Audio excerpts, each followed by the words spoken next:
Good morning and welcome to the Wet Weather Planning webinar. I'm glad you've all joined us for this discussion. Let's jump right in. Dori Sabeh is a seasoned engineer and project manager with more than 20 years of experience working on a variety of municipal water resources and transportation projects for the public and private sectors. His technical expertise includes hydraulic and hydrologic modeling, natural systems protection and restoration, watershed management master plans, stormwater infrastructure design, and dam engineering. His background also includes extensive work with project development, planning, scoping, and budgeting, QA, QC, and construction services. His expertise in client and staff management is beneficial to our recent stormwater professionals and our municipal and private customers. He is also a certified GIS professional and erosion and sediment control designer. Ken Orie is also with WithersRavenel. He's with their practice area lead for utilities.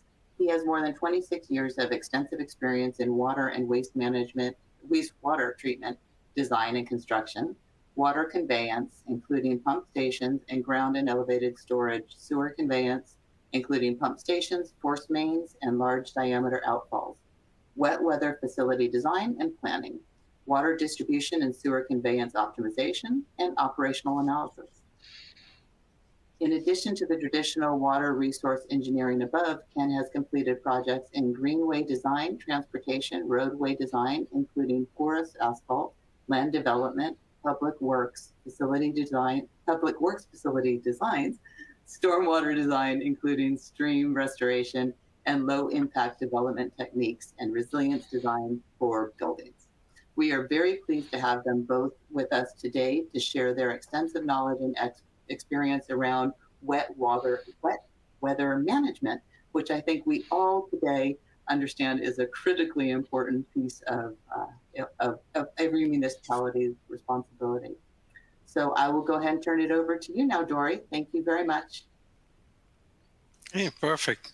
Well, thank you, everyone, and I'm glad to be here along with Ken to present, and we'll be talking about the wet weather planning. It's predicting the rain and the runoff from it, as well as building the arc. We'll get here in a minute as to why the verse is in here, and I'll go to our famous Warren Buffett, and Ken loves this quote, predicting the rain doesn't count, building the ark does. And that's why we want to talk about both, and why predicting the rain actually does count, because we do not have any way of knowing when to get to the ark if we're not going to predict that rain. And that's why we will be talking about both of them, not versus, and why we need them.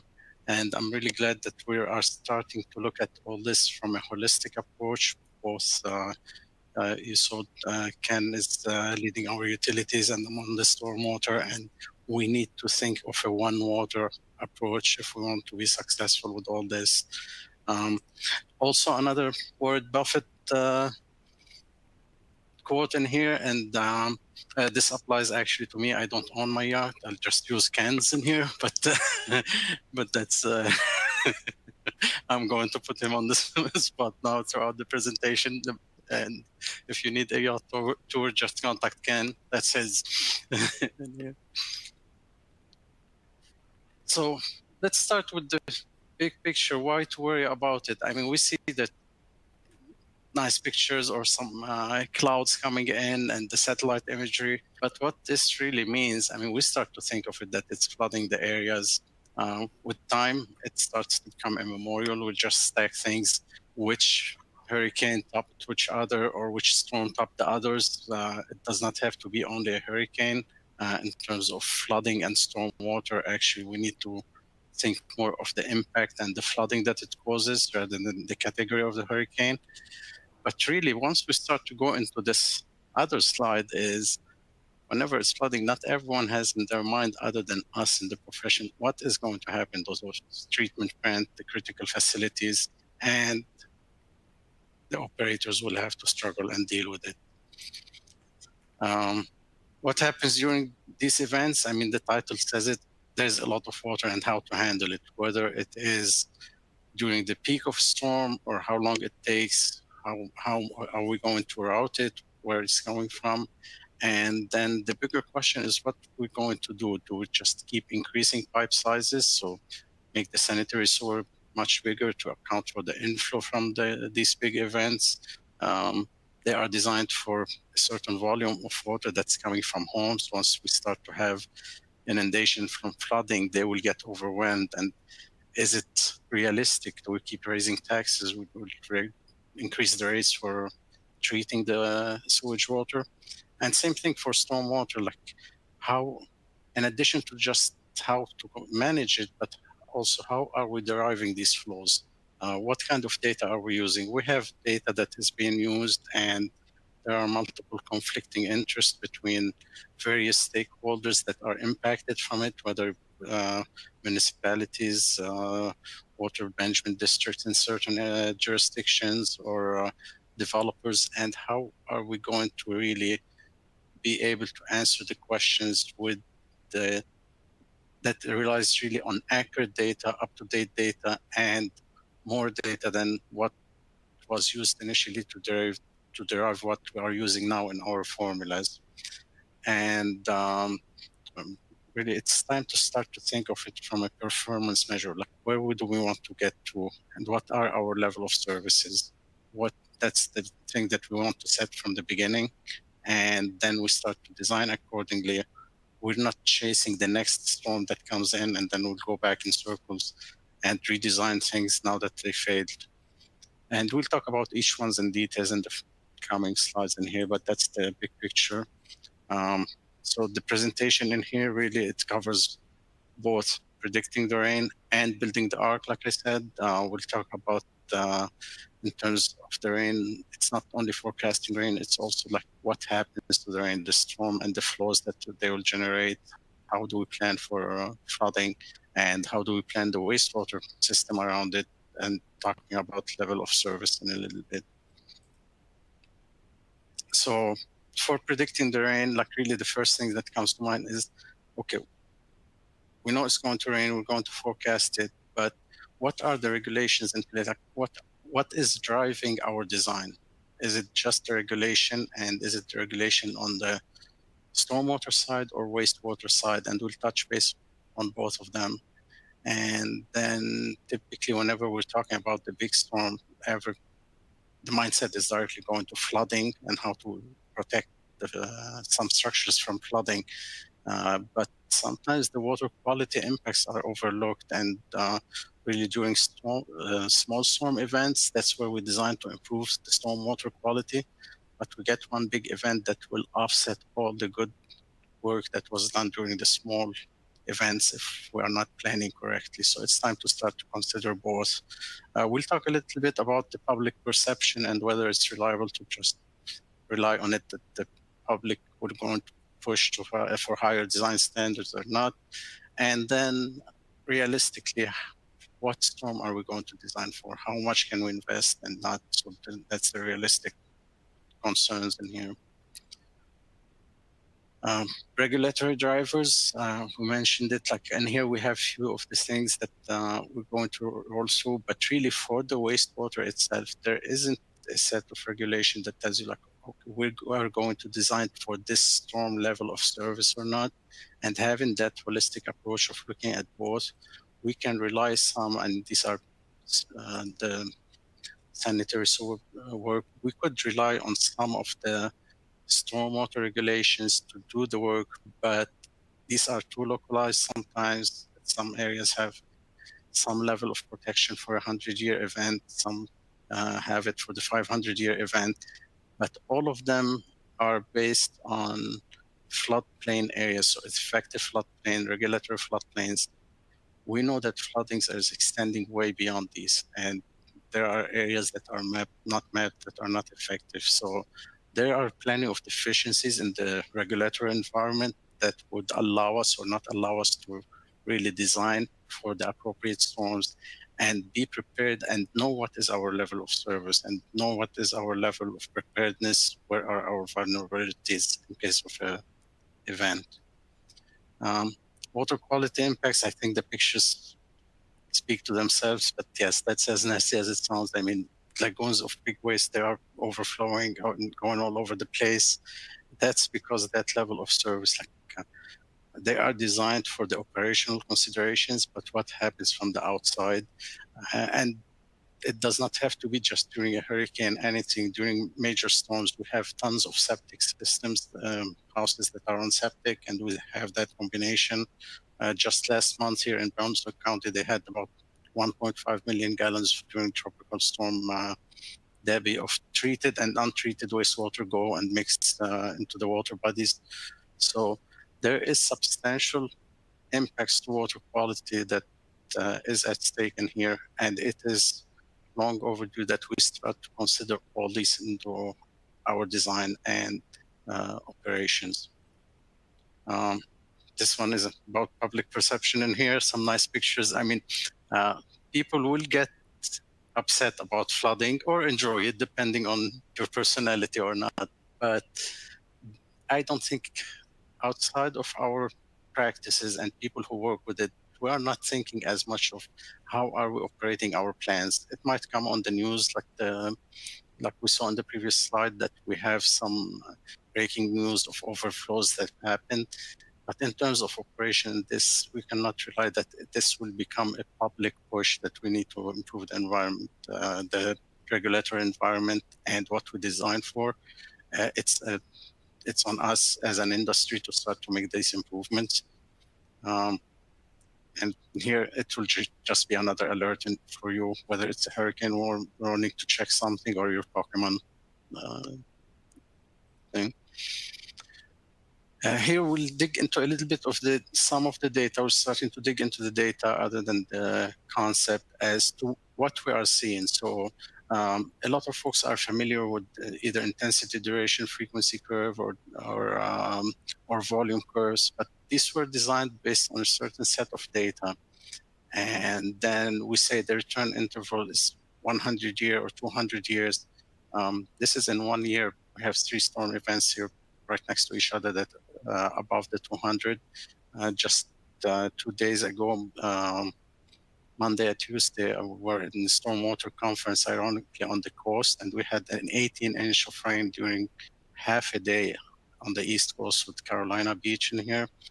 That's over a 1,000-year event, and that can occur a couple times a year now. So we are using data that is not really reflective of what's going on. Not only we are seeing more extreme events and more frequent events of that nature, but also the amount of data that was available and the quality of the data that was available and used to derive these plans might not have been the best.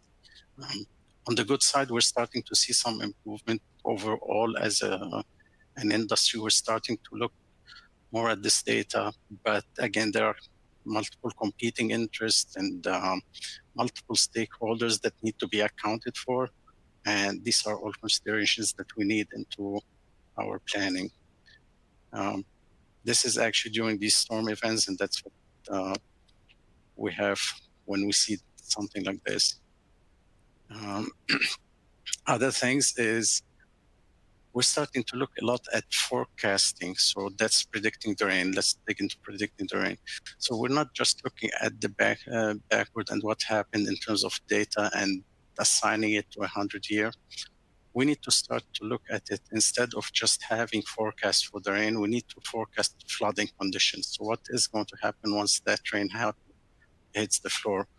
We're starting to see plenty of it on some rivers. Some of them don't have it available, but once we start to increase that level of forecasting, we can start to be ready for it. Maybe we might not be able to design for just the biggest storm ever.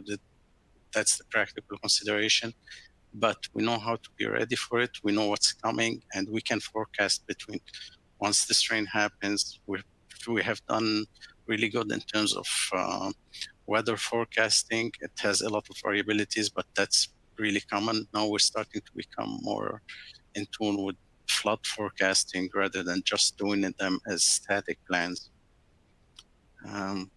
And we talked about the data. We really have much more data than before. We have a variety of satellites, whether it's a Doppler or other more stations that we can pull from. And we need to consider the various aspects of the rain. So now we just talked about what happened a couple of days ago, 18 inches of rain in half a day. But couple before that, we'll have a 5 days duration storm, and that's a whole different way to handle it than we handle the short bursts. So we need to account for long duration, high volume, high intensity, or low volume. So we need all that combination to be factored into our design. And actually going from the forecast of the rain, we're going to see it, how is it spread out, the temporal distribution of the rain, and convert that into the predicting the flooding and what's going to happen for us in here. Rain data, USGS sites in here are very common. They are used, and you go to the USGS site, you can pull them with an overlay of a spatial imagery of the National Weather Service. In North Carolina, in here we have 166 sites, but now data has becoming more available, much more. Tempest, in here we have over 2,000 sites, and it will provide us a much better distribution, especially with the rainfall amount. I mean, we are way past the time where we can say this station and that station we're going to do the seasons polygon or that. There's a lot of spatial distribution other than temporal in the rainfall amount and geography and physiography, that we need to be able to pull more data, have a denser network to be able to derive, to make our decision and build decision making. The good news, this is starting to become industry-wide, and that's what we're advocating in here, really, to push for better use of more data. We have universities and the university in here and their DEQ and the regulations, they are working on it to try to really revise these curves that we showed earlier, the density, the duration and the frequency of the storm. We're trying to look at the design storms, how to apply them with this information in here. And in here, it's not that we're saying that the work that was done before is not, I mean, we still need to do the master planning like we used to do it. We analyze the storms and see where there are vulnerabilities and improvements, but we can capitalize on this. The work has been done. We've been doing master planning for a lot of municipalities and developing these stormwater models. We can use these models to start to use them in prediction. So we are going to move from looking backward to looking forward. How can we forecast the flow? How can we forecast the floods that are going to happen, and to do it live? All this data now is available. It's connected to the internet. We have APIs, we have others, such that the computational power allows us to go and predict what flows are what areas are flood prone during what storm live, and start to guide our responses accordingly. So that's a great way to, and here we have an example from the town of Morrisville that we did, but we can leverage a lot of the existing effort and that has been done, the studies that were completed. These are calibrated models, so they have gone through the test of validation and then use them in order to do our predictions. This one, that's another example, that's the same area, and here we used it to validate it, know what areas we have of concerns, where the water is going. That same model can be run instead of using those design storms and saying that's what will happen. We will say during the next 24 hours, that's what we're going to see. This is the forecast of the rain, and therefore here's our forecast of flooding. And if we have a critical facility in the area, if we have a treatment plant or others, we can plan accordingly. And with this, I think we can move to the wastewater portion, Ken. Yep, thank you, Dori. And so what Dori was really kind of summarizing is that we have a lot of different data methods. We have a lot of different sources coming in, and now we can actually predict on a micro level. So no longer are we getting surprise phone calls from residents on certain streets because we've modeled it, we understand what the improvements are, and with the prediction levels, we can start to help notifications and such. As it pertains on the wastewater side, hydraulic modeling is nothing new. We've been doing it for decades. I started back when you had punch cards. I'm not sure if many of the people on here remember those days. But again, as an example, what we're talking about is this is an example in Kannapolis, which is an area just north of Charlotte. You can see for relative size, I've seen some of the larger cities in the attendee list. So this can be on as a big of a scale as you would like. In this case, there's 7 sewer sheds. I do notice sewer shed is 2 words. The word always tells me to separate it. I've always seen it as 1 word, but I didn't want a presentation with the red squibbling under sewer sheds. But so we can start predicting flows in a positive way, and so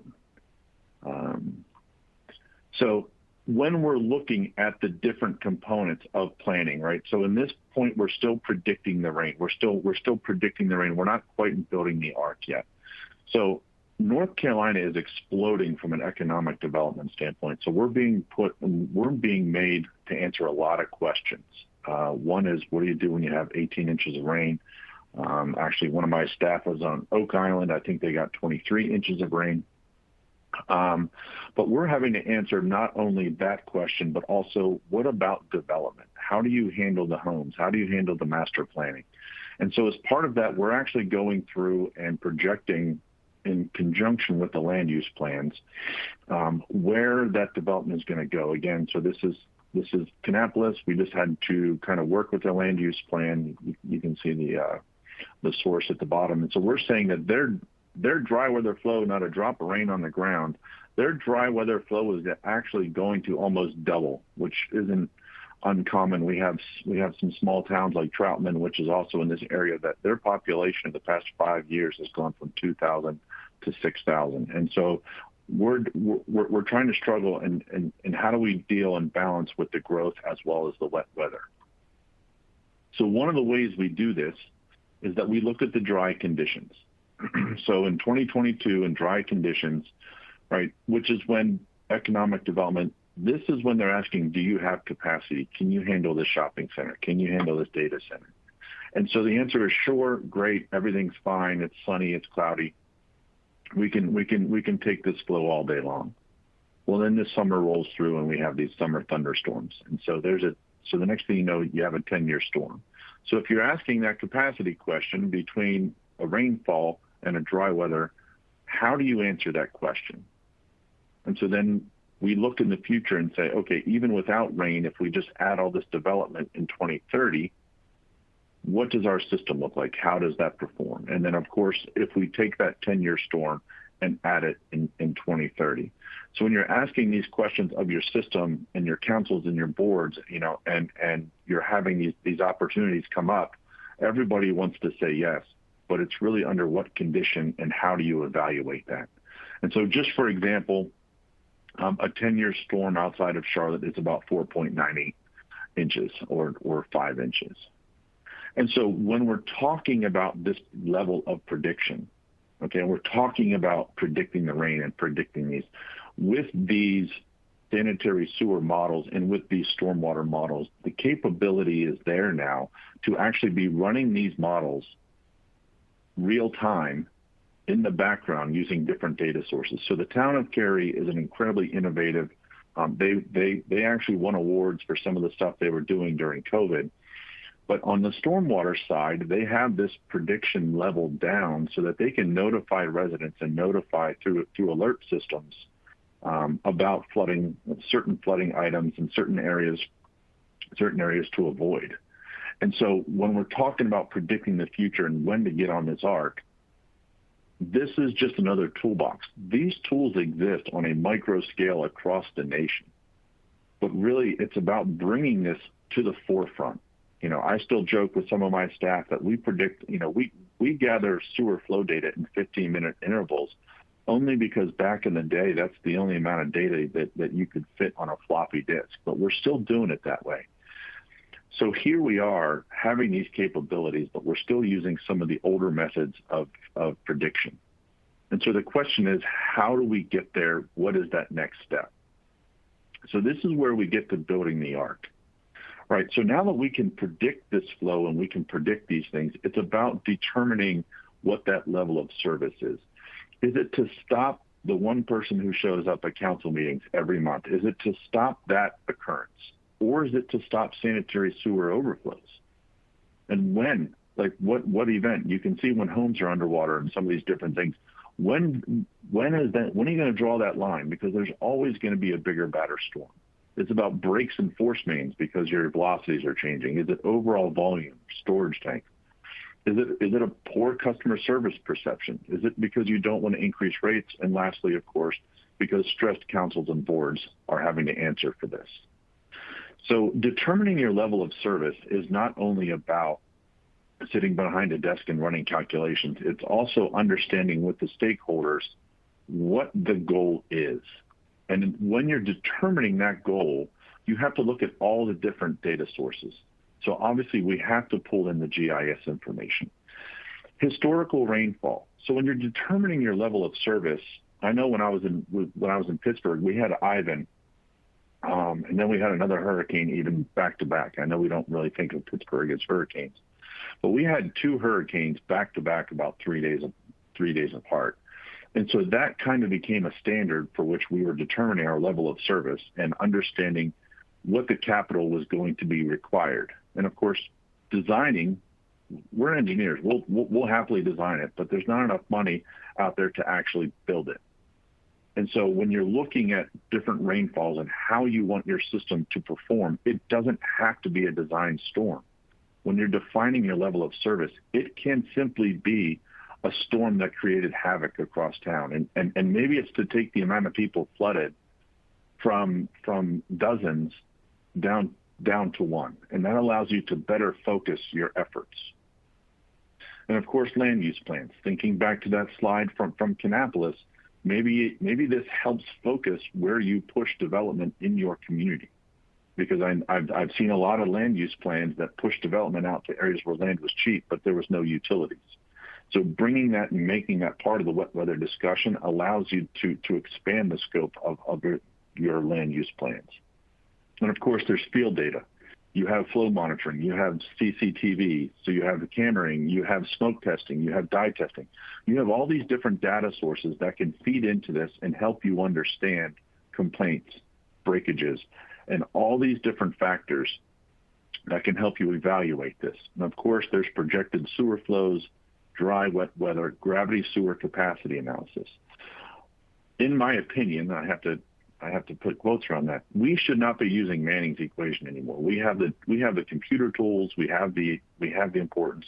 Manning's does not take into account momentum and a lot of other things, such that it's kind of like using the Model T back in the day. It was there for a reason. It has a lot of scientific basis, but we have a lot of data and a lot of sources now. So if we're using an old gravity sewer capacity analysis, we should be mainly using it for inverts and other bases. Of course, we have floodplain mapping, stormwater system mapping. All of these different data sources have to come in to help facilitate the discussion of what is our level of service. Do we want it to be one of these storms, right? So what storm is going to generate surface flooding? So one of the reasons that I kind of hammer this, and I'm happy to work with Dori in some of these, is that we need to understand what storm is going to generate surface flooding. If you have homes that are going underwater during a design storm, say a 10-year storm, that river or creek or pond has now become one with your sanitary sewer system. So at what point are you going to effectively take a river that's flowing right through homes in a 6-inch lateral into an 8-inch pipe down to a pump station? So what realistic storm? If you have incredibly large amounts of surface flooding, and from what I saw on the attendee list, there are several of you that have localized flooding occasionally, you need to think about what the impact of that flooding is. And of course, what's the time of year? Around here in North Carolina, the summer thunderstorms, they hit pretty hard, and then we kind of roll right into hurricane season. In the spring, things are very wet, but we don't get a lot of the hard and intense rainfalls. So we have to make a conscious decision because of the dollar amounts associated with that. And so, sorry, one of my favorite pictures is the diver on the toilet, just because of the fact that's effectively what we have from a hydraulic standpoint. It is the same thing if you have surface flooding and you're trying to send. So Dori had that picture earlier of the gentleman in the boat. He was actually headed out to turn off a pump station. So the question is, when you have a public works staff taking a boat out to turn a pump station off, really, what is your level of service? And so an example, that kind of scooted right past that. There we go. So that one is already on a timer. All right. So in traditional wet weather planning, what we do is, and engineers love to do this, we get a call from a council that says, fix this. So we run out, we say, okay, we need a bigger pipe. We put in flow metering, we figure it out. We say, we do some dye testing, we do some CCTV, we do a lot of different things. We rehab it, and then we go to construction. We fix it, we settle back, likely we retire because the projects take so long. Then the next thing you know, a bigger, badder storm comes, and we are right back answering in front of a council as to why that project didn't work. Most engineers are going to say, well, it was a bigger storm, it had a higher intensity, and we just didn't design for this. And so the way I like to answer these questions to councils is that, look, we did our manhole inspections, our CCTV, our flow metering. We modeled all kinds of different events. We modeled the small storm in the spring when the ground was wet. We modeled the frog choker, as somebody used to say, in the summer. And we performed our activities. And so we understand exactly what % of rainfall is getting into the sanitary sewer system and the impact that has. So then we did our different activities, some more dye testing and such, to understand what we may be able to fix. And lastly, we come up with an alternative analysis that says, if you want to fix this basin for this storm, then then this is what it's going to cost. And then you present that to your boards, to your councils, to the customers, because all of our solutions have resulting impacts, whether it's on tax structures, whether it's on rate structures, but we have to be able to make an informed decision.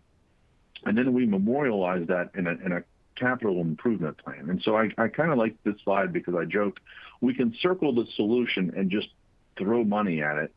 And we always knowing there's going to be a bigger storm. And then, and we kind of weather the storm with the public in the public meetings, or we can really point to a solution that we can defend as part of this.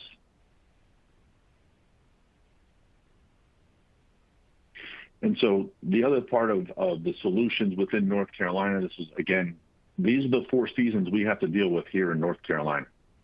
And as part of these seasons, we have to be able and be ready to answer questions. No, we cannot always answer the questions on the football performance, but really between summer, hurricane, and football, we have a lot to answer for. During pollen season, all we do is wash our cars in North Carolina. But during the rest of the seasons, we are actively engaged in this wet weather planning. And so we're helping our communities, we're helping the industry move forward in making these decisions. So I guess this is where I turn it back over to the Brightly staff to help facilitate any of the Q&A, if there happens to be any, which is what I'm used to doing. Yep, thanks, Ken.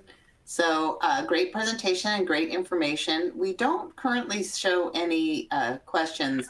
I do remember that I forgot to tell people to add questions as you were presenting, so I'm sorry about that. We do have a few moments. If those who are attending have some questions, please put it in the Q&A box at the bottom left corner of your screen, and we can address that. We also are going to add a question in a follow-up email you'll get next week to see if there'd be interest in having kind of a special Q&A session with Ken and Dori to dig deeper into these topics. We know it's a lot of information that's just been presented to you. It's kind of hard to consume and formulate your questions on the fly with such a meaty subject. But if you are interested in having kind of just an open Q&A session with these knowledgeable gentlemen, we are happy to arrange that. So look for the email that'll come out next week. Tomorrow you'll get one that just shows the recording, and please do go ahead and rewatch if you want to, or forward to your colleagues. That'll be good information that you can rewatch this entire recording. And then next week, a week from today, we'll send you an email that asks you if you are interested in attending a live Q&A session where we can just explore these topics. So look for that. Let us know if that would be helpful for you. And I'm not seeing any questions currently at this time. So I think we'll go ahead and close. Thank you so very much, Ken and Dori. This was really good information. And thank you to everyone who attended today. Have a great rest of your day. Thank you, everyone. Thank you, everyone.